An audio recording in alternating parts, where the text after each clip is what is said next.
Cricket lovers, ఇప్పటి వరకు జరిగిన ఐపీఎల్ లో మోస్ట్ ఎక్సైటింగ్ మ్యాచ్ గురించి నేను ఇప్పుడు మీకు చెప్పబోతున్నాను.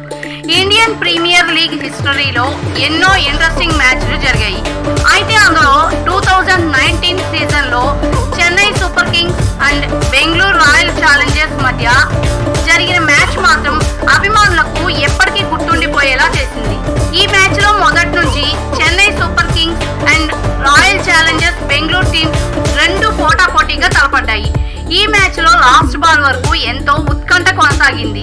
లాస్ట్ ఓవర్ లో అయితే ఆర్సీబీ టీం విన్ అవ్వాలంటే ఇంకా 26 రన్స్ అవసరమయ్యాయి. కానీ అన్ఎక్స్పెక్టెడ్ గా సిఎస్కే బౌలర్ శార్దూల్ ఠాకూర్ వరుసగా 3 సిక్సర్లు కొట్టి మ్యాచ్ ను సూపర్ ఓవర్ కు తీసుకెళ్లాడు. సూపర్ ఓవర్ లో సిఎస్కే ఊహించని విధంగా విన్ అయ్యి ఫ్యాన్స్ ని ఆనందోత్సాహాలతో ముంచిరేపింది.